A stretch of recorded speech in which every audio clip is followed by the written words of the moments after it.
सीता माता जी भगवान श्री राम से सोने के हिरण के लिए जिद करती हैं। भगवान श्री राम माता जी को समझाते हैं कि हे सीते, सोने के हिरण नहीं हुआ करते, सोने के हिरण हो ही नहीं सकते। भगवान श्री राम बहुत समझाते हैं, लेकिन सीता माता के मन में ये बात नहीं बैठती है और वो जिद करती है। भगवान श्री राम जाते हैं और सोने के हिरण का पीछा करते हैं और रावण सीता माता जी को उठा करके ले जाता है। अब आप प्रसंग देखिए, सीता माता जी लंका में बैठी है, अशोक वाटिका में बैठी है, पूरी की पूरी लंका सोने की है, लेकिन सीता माता का मन एक पल के लिए भी सोने की लंका में नहीं लग रहा है।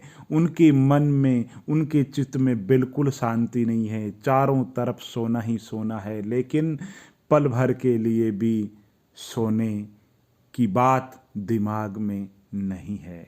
तो दोस्तों, सीता माता राजा जनक की पुत्री, सोने का क्या मोह, लेकिन ये जो मन है, ये जो चित्त है, ये जो है उससे कुछ और ढूंढता है, ये मन भटकता है। तो सीता माता के लिए क्या कमी थी सोने की, लेकिन सोने की हिरण के लिए जिद कर बैठी।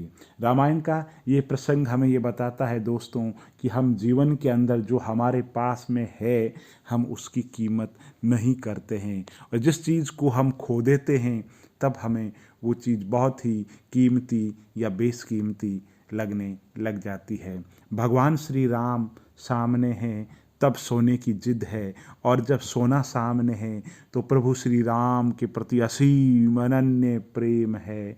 तो कहने का मतलब ये है, ये एक सांकेतिक है, रामायण का एक प्रसंग है, ये सिर्फ समझाने के लिए है।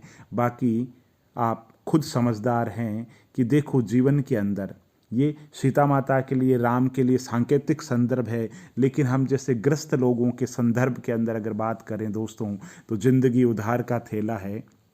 एक शायर कहते हैं कि जिंदगी उधार का थैला है, मिल जाए तो मिट्टी है और खो जाए तो सोना है। बहादुर शाह जफर कहते हैं कि उम्र दराज खुदा से मांग कर लाए थे 4 पल, 2 आरजू में कट गए और 2 इंतजार में।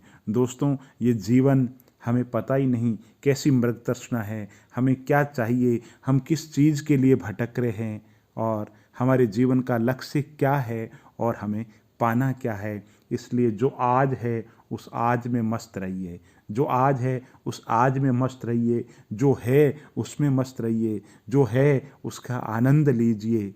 भविष्य के लिए कोशिश जरूर कीजिए, कल्पना में चीज़ें होनी जरूर चाहिए, मगर उसके लिए मृग मरीचिका नहीं होनी चाहिए, भटकाव नहीं होना चाहिए। जो है उसमें मस्त रहते हुए निष्काम कर्मयोगी का जीवन जीना ही कुशलता है, और वही योगी है। और दोस्तों, देखते रहिए चैनल जिसका नाम है टेक्निकल जोगिया।